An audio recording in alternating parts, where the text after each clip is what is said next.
A lista de Furnas é um caixa 2 que os tucanos fizeram no ano de 2002.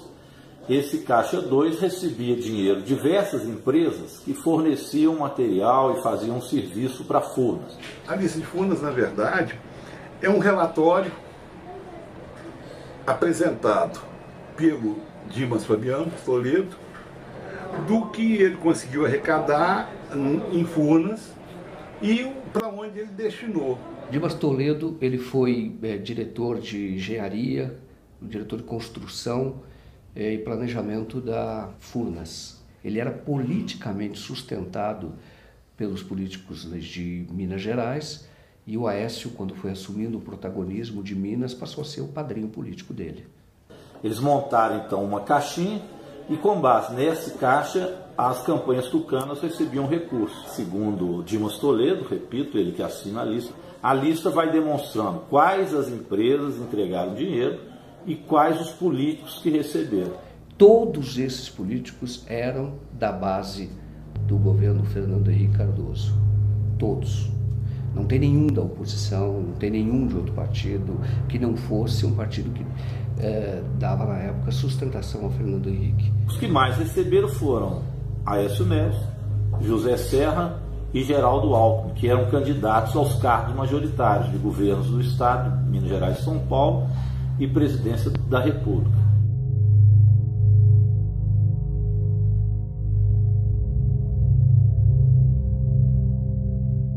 Esta carta foi feita, esta lista foi feita para que nunca se tornasse pública. Tá? Era apenas como um instrumento de pressão, de chantagem. E o que ele pediu que você fizesse com a lista? Que eu entregasse, a lista que eu entreguei à Polícia Federal, ela veio no envelope lacrado que pertencia ao Aécio. Era diretamente para entregar ao Aécio. Assim como ele mandou uma pós-Heredo, tinha uma lista pós-Heredo, tinha uma lista, ele entregou uma lista para o Daré entregar ao Alckmin. Eu acho que 4 ou 5 listas que ele tinha feito. Ela foi usada para que esta lista fosse entregue a alguns políticos que pudessem interferir no governo do Lula, que estava começando, e que esta pessoa que assina a lista, que é o Dimas Toledo, pudesse permanecer em Furnas, assim como pudesse permanecer em Furnas o pai do Aécio Neves. E é o seguinte, assinou, ele fez a lista porque sentiu no momento que ele ia perder o cargo. Porque o cargo dele era um cargo de confiança e o cargo dele pertencia ao PTB. E o PTB já tinha diretor para ficar no cargo dele. E ele precisava, porque tinha muito acordo com as grandes empreiteiras, né? Que é onde corre dinheiro, é o canteiro de obras, né? Onde se compra tudo e faz tudo e fatura tudo, né? Nas questões que envolvem Furnas, o senhor poderia relatar sinteticamente este caso que o senhor recebeu a informação do diretor Dimas? Tratado o assunto com o presidente Lula, nós levamos o currículo à ministra Dilma, a senhora Sandra Cabral, que faz a seleção dos currículos na Casa Civil,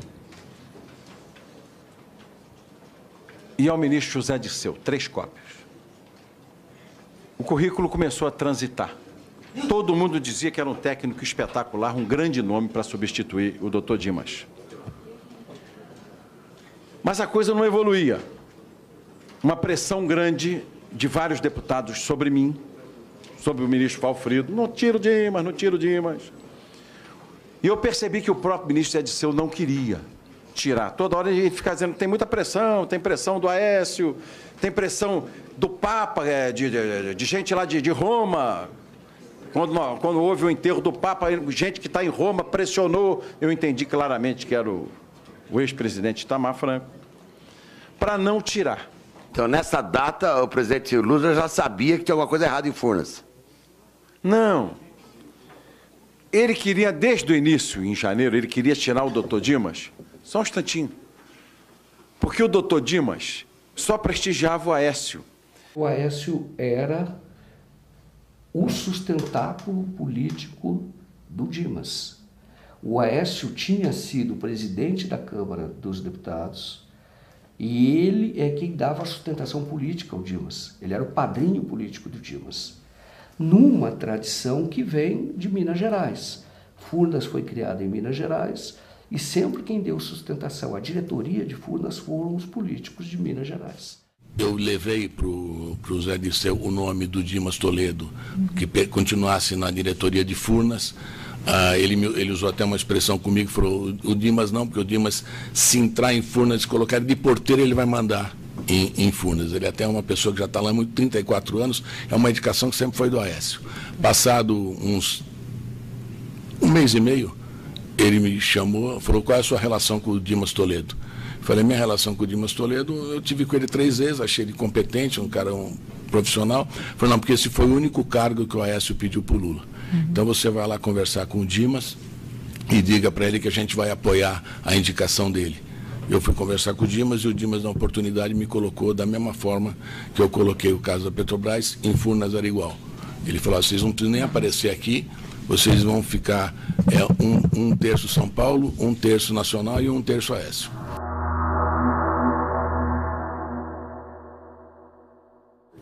Onde que o Aécio aparece nessa lista?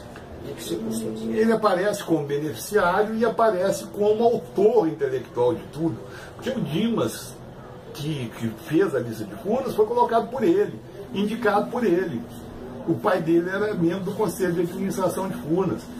O Aécio não foi só beneficiado na lista de Furnas, ele é o autor intelectual de tudo que aconteceu em Furnas.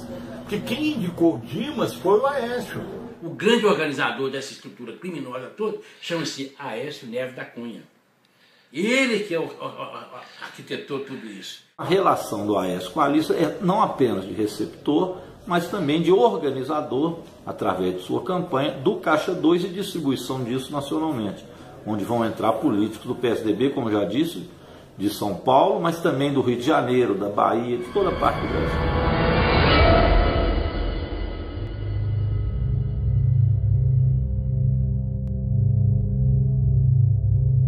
Como é que esse recurso era arrecadado? Eram fornecedores de Furnas, na maior parte, e empresários do relacionamento do Dimas. No caso dos fornecedores, o caminho da propina, você simulava uma consultoria. Então, a empresa recebia esses recursos e uma parte dos recursos que ela recebia por serviços prestados em Furnas, esses recursos que eram recursos superfaturados, parte desses valores retornava para o caixa, vamos dizer assim, o caixa 2 do Dimas, que era o diretor de Furnas. Como retornava? Na forma de uma prestação de uma consultoria fajuta. E esse dinheiro, então, de caixa 2, dinheiro em espécie, era então entregue aos políticos. Como é que nós sabemos que é um dinheiro de espécie? Um desses políticos, que foi o Roberto Jefferson, que recebeu os recursos, ele recebeu no escritório dele de uma mala de dinheiro. Recebeu do próprio Dimas. E ele conta, ele confessa que recebeu esses recursos.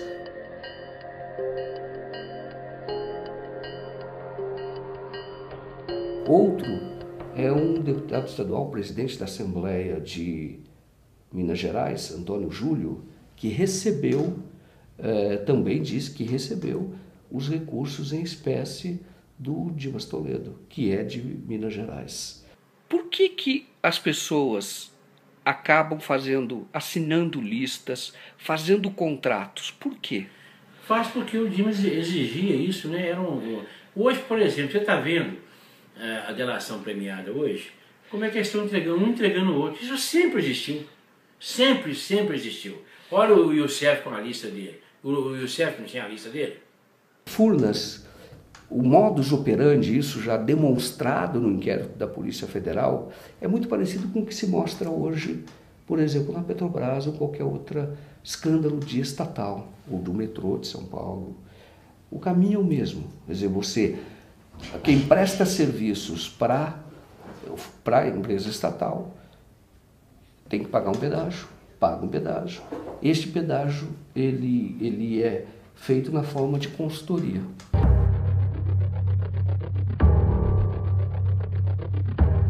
Alguma vez você entregou dinheiro de algum esquema para Andréa Neves? A Andréa recebia dinheiro. Sempre recebeu. Ela usava algumas firmas de fachada. O dinheiro vinha de onde? O dinheiro vinha todo do esquema. Pode dizer algum? Vinha da Toshiba, vinha... O Dimas apurava o dinheiro e mandava entregar.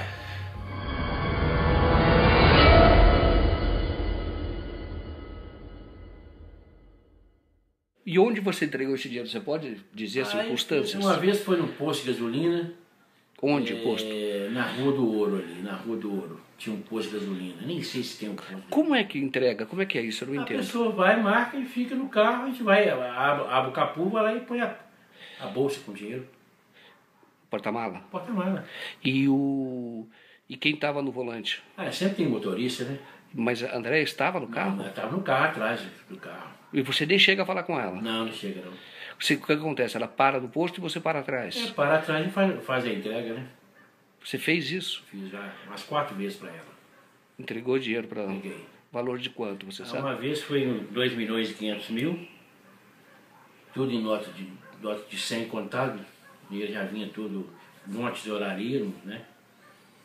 Outra vez mais ou menos 600.000, teve uma outra foi 200 e poucos mil reais, e assim vai. Você tem condição de provar o que você fala? O que eu falo, tudo foi documentado. Tudo meu foi documentado.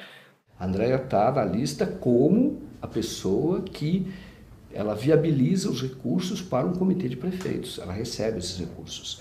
Agora, a Andréia não está só na lista.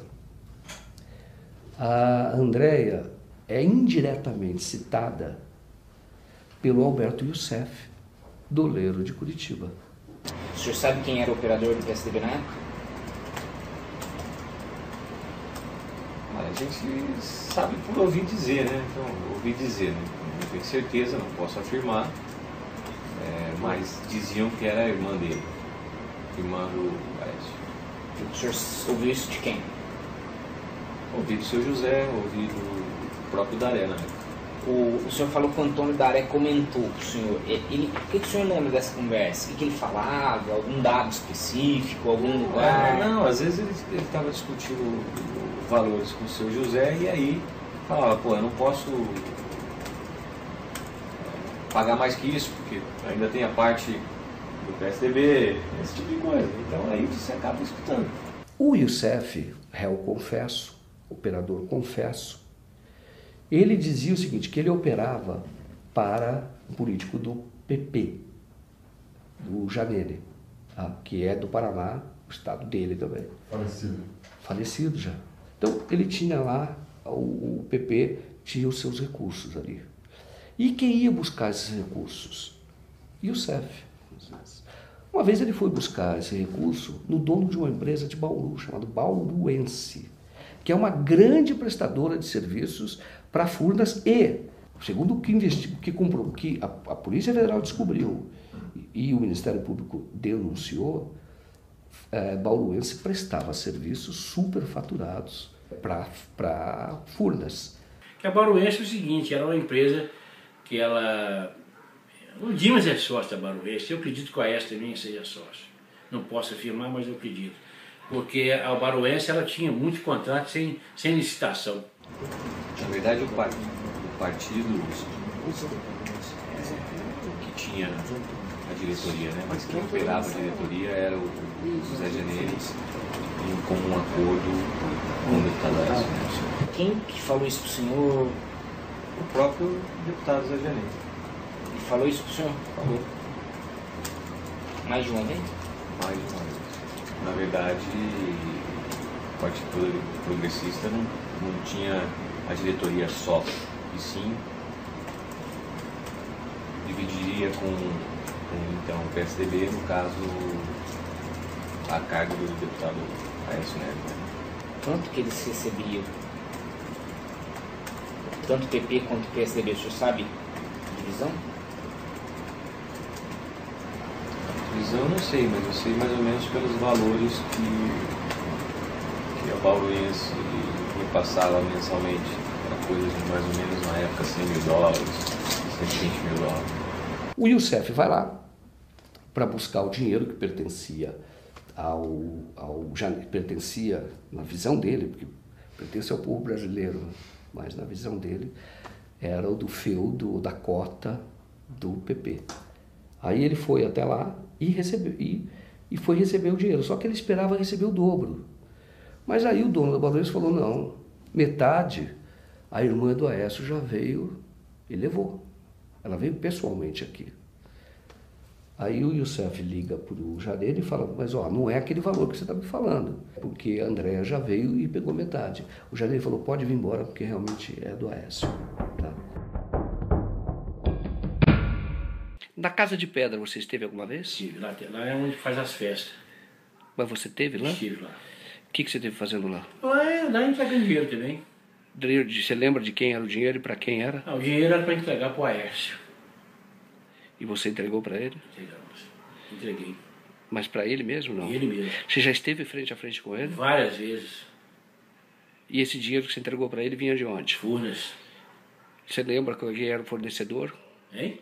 Lembra quem era o fornecedor? Vinha Janeiro pedia para entregar com o esquema com o Bauruense. Nós estamos em Bauru, nesta casa aqui, morava Ayrton Daré, dono da Bauruense. Nesta casa, segundo Nilton Monteiro, que era operador em Furnas, eram distribuídos recursos de propina, dinheiro desviado de Furnas. Você esteve na casa do Daré, que é o dono da Bauruense? Estive lá em Bauru.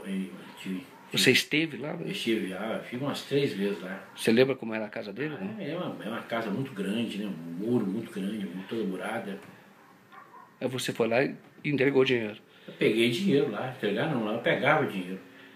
E levava para quê? Levou para quê? Eu entregava pro esquema, né? O Dimas determinava, eu fazia as entregas.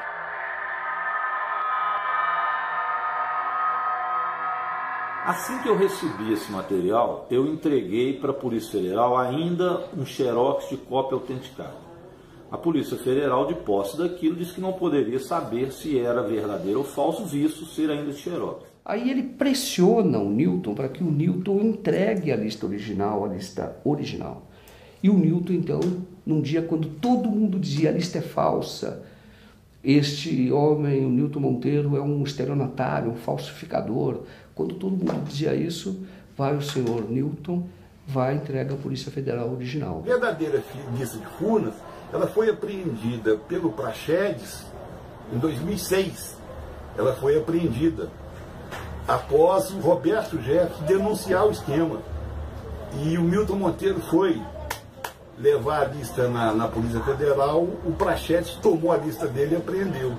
Essa lista foi entregue por Nilton Monteiro na sede da Polícia Federal aqui em Minas Gerais e depois de mais ou menos um mês, feito o exame grafotécnico, a Polícia Federal detectou então que ela era verdadeira e autêntica. A assinatura é do Dimas, o documento foi impresso, todas as folhas na mesma impressora, tem lá a mesma marquinha das impressoras, então não tem nenhum sinal de adulteração, então não há dúvida de que a lista era verdadeira. A estrutura policial de Minas Gerais a serviço do PSDB simulou a existência de outras listas que eram falsas.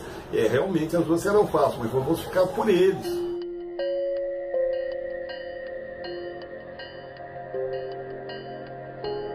No caso da lista de Furnas, todos esses políticos foram denunciados à Procuradoria-Geral da República e nada aconteceu lá. Da Procuradoria-Geral da República se desmembrou por um inquérito envolvendo os empresários e pessoas que não tinham foro privilegiado. A procuradora Andréia Baião, que fez a denúncia, ela foi promovida, entre aspas, logo em seguida.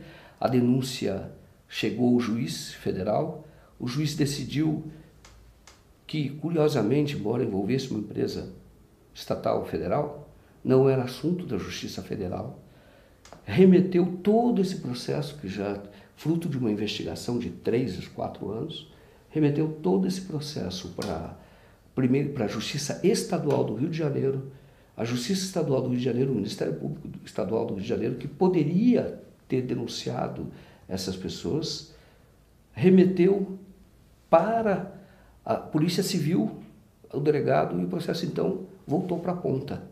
E começou tudo de novo. Quer dizer, não começou, porque esse inquérito está parado. Por que uma investigação tão flagrante, tão cristalina, crimes assim, como essa, por que isso não vai adiante? Que força é esta que opera?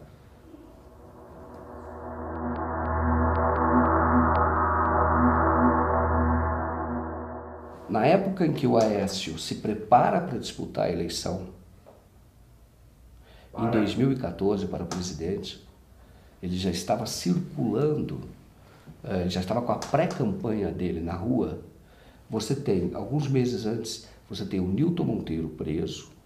Nilton Monteiro é quem conseguiu essa lista e entregou o original à Polícia Federal. Ele foi muito perseguido. Ele tinha outras denúncias contra ele e a Polícia Civil em Minas, essa polícia ligada ao senador Aécio Neves, policiais civis, não a polícia, policiais civis ligados ao senador Aécio Neves, acabaram por armar contra ele e ele foi preso por outras questões, jamais pelo caso de Furnas, que aliás ele ganhou na justiça quando o acionaram. Mas ele foi preso, evidente, em retaliação à entrega que teve da lista de Furnas. Nada foi provado contra ele, foi solto e a situação dele em relação à lista de Furnas, ele não tem nenhum processo contra ela julgado e condenado. Depois, você tem o dono de um site, o dono do jornal, preso, sob a acusação de que ele agia em conluio com o Nilton. O Nilton não tinha nenhuma condenação, só que eles não tinham relação nenhuma, não fosse fonte, a relação de fonte. A prisão do Marco Aurélio foi uma coisa assim, absurda, porque não havia denúncia contra ele, nunca se comprovou nada contra ele. Ele foi, o que se falava informalmente é que ele faria parte de uma quadrilha que estava forjando documentos. Essa história de forjar documentos é mentira, pelo seguinte: o Novo Jornal tinha até uma estética conservadora, você olhava um site como outro qualquer, mas se você olhasse as matérias, era uma matéria, em geral, reportagens bem feitas, aprofundadas, com muita fonte, mas no final vinha novidade, vinham PDFs, né, pendurados na matéria, comprovando com documentação tudo que estava sendo dito. Por exemplo, a primeira vez que eu vi, né, a lista de Furnas na íntegra foi no Novo Jornal. Falaram que eu participava, na Comissões de Relações Públicas, de uma quadrilha, que essa quadrilha era chefiada por Nilton Monteiro. Por que eles falaram isso? Porque eu defendi o Nilton Monteiro não como pessoa, defendi o Nilton Monteiro como quem tinha denunciado a lista de Furnas, o Mensalão Tucano, porque eu naquela época sabia que era tudo verdade, que eu tinha acesso a tudo. O Carone é uma covardia ainda maior. O caso do Carone, ele é jornalista, ele tinha um jornal, que era o Novo Jornal, que é um site eletrônico. E ele publicava matérias que não interessavam, ou não era do gosto do senador Aécio Neves. Com base nisso, eles enquadraram o Carone como se ele fosse chefe de uma, como se fosse membro de uma quadrilha e seria relações públicas da quadrilha. Ou seja, um jornalista publica no site dele matérias e é considerado relações públicas de uma quadrilha que eles inventaram a partir do Nilton Monteiro. Com base nisso, deixaram ele preso durante todo o período da campanha eleitoral, para que ele não dissesse outras coisas que sabia do senador Aécio Neves. Ele ficou preso até o PSDB perder as eleições em Minas, está solto, nada foi comprovado contra ele, mas foi extremamente perseguido. Você ficou preso realmente durante o período de campanha? Da eleição, Durante o período de campanha. Fiquei 9 meses e 20 dias. O que te aconteceu lá? Não é bom comentar não, é muito triste, é uma coisa desagradável. Os 3 últimos meses eu fiquei em isolamento absoluto. A minha relação lá, embora não possa reclamar dos detentos, meus colegas, né? Hoje eu tenho, além de identidade, eu tenho o Infopeng, que é a identidade do preso, né? E eles me trataram muito bem, me protegeram muito, sabiam que a coisa era política. Os próprios agentes sabiam que a coisa era política, tentavam me proteger, mas a direção não deixava.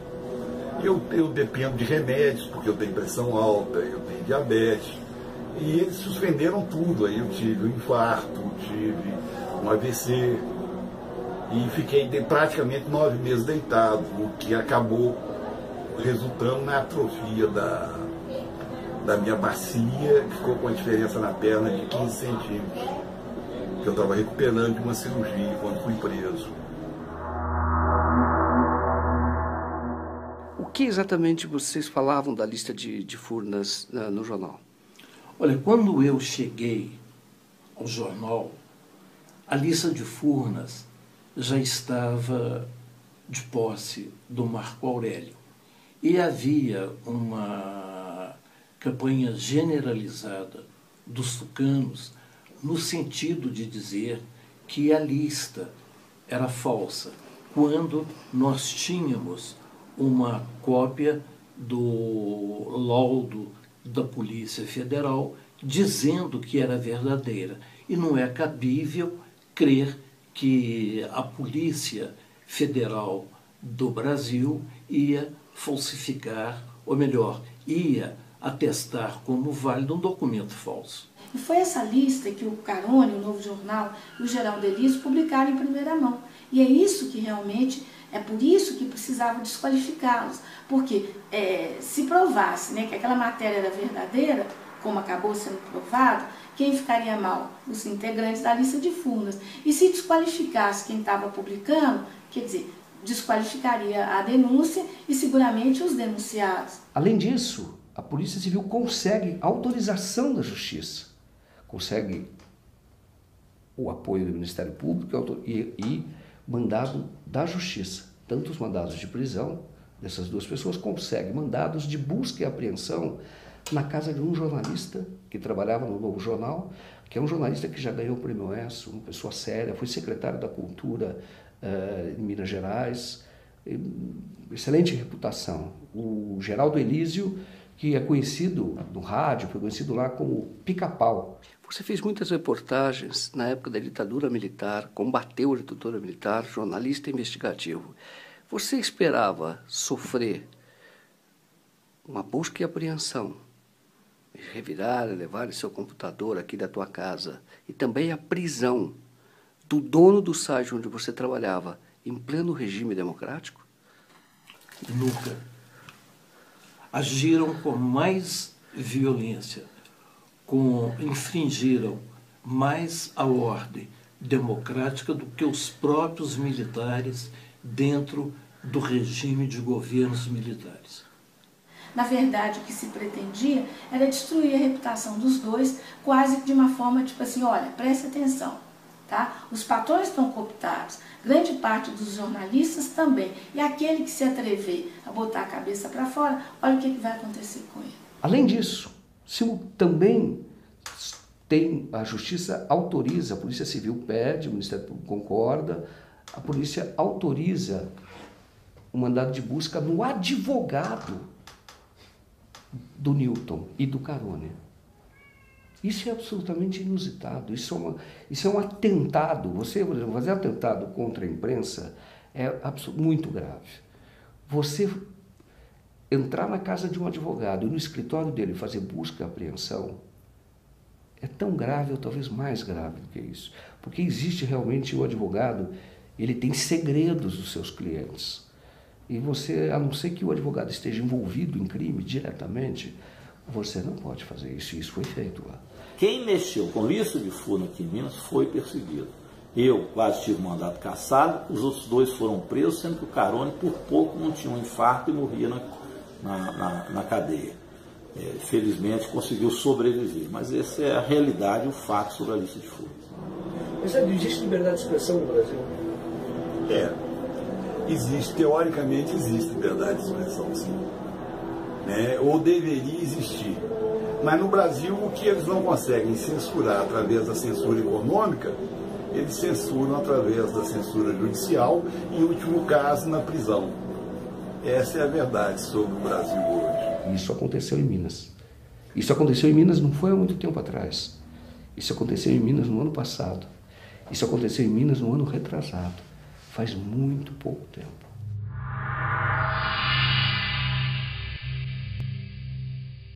Existe no Brasil algo que incomoda qualquer pessoa que tenha amor pela justiça ou pela democracia, que é 2 pesos e 2 medidas. Se você investiga, investiga todo mundo. Não passa a mensagem que você está passando hoje, de é o seguinte, se você se envolver com um determinado grupo político, você vai ser massacrado. E se você se envolver com outro grupo político, você será poupado. Isso vai destruir a democracia no Brasil. Ô Dilton, você estaria disposto a fazer uma delação premiada? Eu já estou a caminho de fazer um acordo muito grande. E para você fazer esse acordo, você precisa do quê? Eu preciso que meus casos sejam federalizados, pegar todos esses inquéritos que eles me indiciaram e me denunciaram e levar tudo para a Polícia Federal e fazer perícia da Polícia Federal. Porque eu confio na Polícia Federal. Tenho esperança porque agora esses 3 fatos se ligaram. A lista de Furnas, a denúncia da doutora Andréa Baião e agora a denúncia do delator Alberto Youssef. Quando as 3 se interligaram, eu entreguei, junto com o deputado federal Padre João e o deputado Adelmo Leão, a lista nas mãos do doutor Janot. Explicamos para ele, tintim por tintim, isso que eu estou falando aqui. Levamos as provas e conclusões. O Janot só não investiga Aécio se não quiser. Você sabe que eu procurei o autor da lista, o Dimas. Eu procurei o autor da lista, o Dimas, ele mora num apartamento de luxo lá na Barra da Tijuca, e ele tem uma fazenda, o filho dele é deputado federal, e ele fica, a vida dele hoje, ele se aposentou, ele não está mais em Furnas, mas é um homem muito rico, e ele fica entre a Barra da Tijuca e a fazenda. Eu tentei falar várias vezes com ele, uma das vezes desconfio que ele mesmo atendeu, só que disse que não era ele, disse que era uma outra pessoa, mas outras vezes que eu tentei falar com ele, dizia que ele estava na fazenda dele, no interior de Minas. Enfim, ele está livre, leve, solto, é o Dr. Dimas, respeitado por muita gente. No caso do chamado mensalão do PT, as pessoas já foram presas, já estão cumprindo presa, tem uns que estão sendo até soltos. E no caso dos tucanos, nada é investigado. Eu não gosto de teoria da conspiração, fujo disso como jornalista. Mas no caso você vai lá e fala, mas por que não investigou?